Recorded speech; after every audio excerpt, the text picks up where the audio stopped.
د ښځې خاونده یوه تله شته دی چې هغې کې به طول شروع شي وی به چې وتلی ورله د خپلې بیبي سره یې ښه سلوک څومره و دا وله تلې ته مخامخ کوي څه دی خیال دی بابا چې دا د اول وتلي ډېر شي حاجیان به پکې پورې پراته وي ښه ډېر شي تبلیغیان به پکې پورې پراته وي ښه او ډېر شي به پکې مولیان پراته وي ښه ګرانه ده چې په دې طول پوره وخیجو چې اوتلی وله د بیبي سره ښه سلوک یې څومره و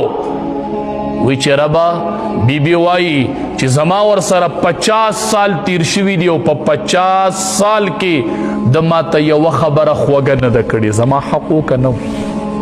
زما حق و که نه د ښکلې خبرې حق مې و که نه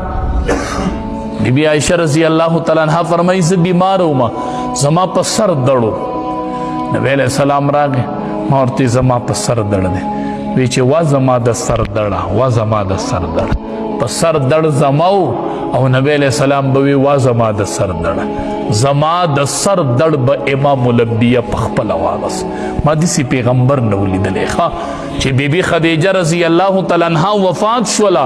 او ډېره موده پس په دروازه کې یوې زنانه غږ وکړو او اواز یې د بیبي خدیجې په شانتې و د نبی علیه السلام په غوږونو چې ولګېد د دواړو جهانو سردار په جړا شو کسی نرم دله پیغمبر تا لیدلی و په جړا شو بیبي عایشه رضی الله تعالی عنها فرمایي ما ورته چې ولې جاړې وی چې د اواز بیخي د بیبي خدیجې په شانتې ما چېرته هغه راننوتله ما ته هغه رایاده شوله اوښ کې نه ودرېدلې چې د بیبي خدیجې رضی الله تعالی عنها په شان غږ یې واورېد غږ صحابو ته وی ای صحابو په تاسو ټولو کې غوره په تاسو ټولو کې غوره هغه کس دی چې هغه د خپلې بیبي سره ښه کوي او زه په تاسو ټولو کې غوره یم ځکه چې زه د خپلې بیبي سره ښه یم لږ کتابونه وګورئ خیر دی احادیث وګورئ وی دا کم سړی چې په ښځو زورور یې دا پرشبرن حدیث کې ده ته رزیل سړی ویلی دی ښه او دا کم چې د ښځې سره ګزاره کوي ده ته الله عزتمند سړی ویلی دی وایي دا عزتمند سړی دی چې دې بیبي سره ګزاره کوي ښه دې د بیبي سره ګزاره کوي ګزاره کوه امام الانبیاء به گزاره کوله ښه او په اخیری وخت کې چې نبی علیه السلام بالکل اخیری ایام شو صحابه و راویستو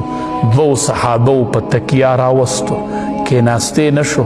او زنه صحابه یې راجمع کړل وی ای صحابو زه درته وصیت کوم د بیبیانو په باره کې د الله نه ویریږئ